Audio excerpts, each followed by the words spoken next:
Alūksnes novada Annas pagasta biedrība nāca pretīm ar pašvaldības atbalstu realizējusi projektu un uzstādījusi dzejniecei Skaidrītei Kaldupei kapa pieminekli.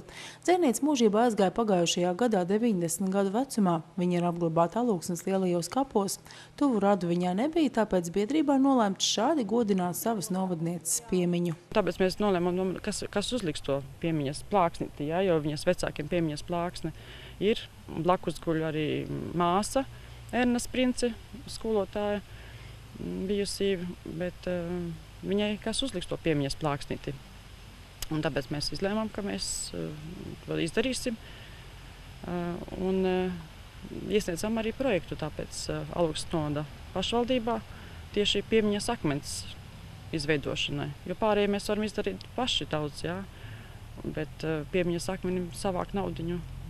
Tas nebūtu vienkārši un tas nebūtu viegli. Alūksnes novada pašvaldībā pirms 2 gadiem tika pieņemti saistošie noteikumi, kas paredz atbalstu biedrībām, organizējot sabiedriski nozīmīgus pasākumus un īstenojot projektus. Līdz šim atbalstīts jau vairāk nekā 30 dažādas aktivitātes. Tas ir ļoti jauki, ka sabiedrība iesaistās pašvaldības arī tā kā darbībā un nes pienesumu, ja, daudzās aktivitātēs, ko viņi organizē. Un ļoti liels prieks, ka biedrības ierauga arī šāda veida projektus, piemiņas pasākumus, piemiņas vietu sakopšanu, pieminekļu atklāšanu. Un bija ļoti liels prieks, ka Annas biedrība nāca līdz uzrakstīt šādu projektu un pašvaldība, protams, arī atbalstīja ar līdzfinansējumu un tika izveidot šī piemiņas plāksne, jo mums ir jālepojas ar saviem novatniekiem, gan tad, kad viņi ir dzīvi, gan tad, kad viņi ir aizgājuši šaisaules ceļos un jānovērtē viņu devums. Un tas, ko viņi ir devuši, ja šeit dzīvodam vai dzīvodam citur, bet vienmēr runājot par to, ka viņi nāk no Alūksnes puses. Skaidrīte Kaldupa un viņas daļrada Alūksnē allaž bijusi cienīta un mīlēta. Arī kādreizējā pilsētas bibliotekas vadītāja atceras, cik liela interese lasītāju vidū vienmēr bijusi par viņas darbiem. Tāpat arī par iespēju satikt dzejnieces klātienē. Vairāk kārt viesojas pie mums bibliotekā. Un šie pasākumi jau bija ļoti apmeklēti. Bija pat tā, kad lasītavas telpa bija par mazu, lai visi tur sastāvs. Varētu tikt iekšā, vai ne? Un par cik jau viņa ir mūsu novadniece.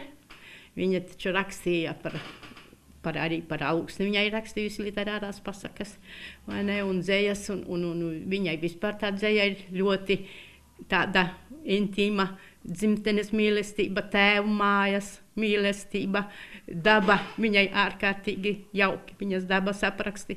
Tā kā cilvēkiem tiešām, mūsu lasītājiem, viņas darbi ļoti patika. Un arī, cik es zinu, patīk vēl šodien. Viņa ir pelnījusi to. Mēs uzskatām, lai arī citi zinātu, ka šeit atdusas tieši dzejniece Skaidrīte Kaldupe. Garām ejot, jā, tas taciņa ir tepat tūmā, jā, bet nezinu jau, kur viņa atrodas. Un tā, ka mēs arī nācām te kopt, cilvēki, kas blakus turpat kopa, un mēs izstāstījām, kas te ir apglabāts, tad viņi teica, mēs nezinājām, mums tepat blakus kapiņi. Jā, ja mēs zinātu, mēs uzliktu biežāk tos ziediņus, jā, vai aizliktu svecīšu vakarā. Tā.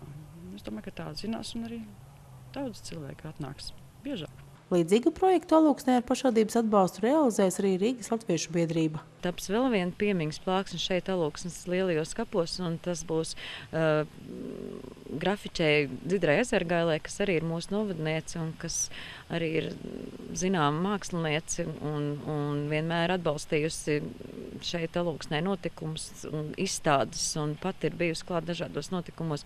Un ļoti liels prieks, ka mēs varējām arī atbalstīt šādu projektu, tā kā turpinājums tam ir, un paldies visām biedrībām, kuras aktīvi iesaistās dažādos procesos pašvaldībā.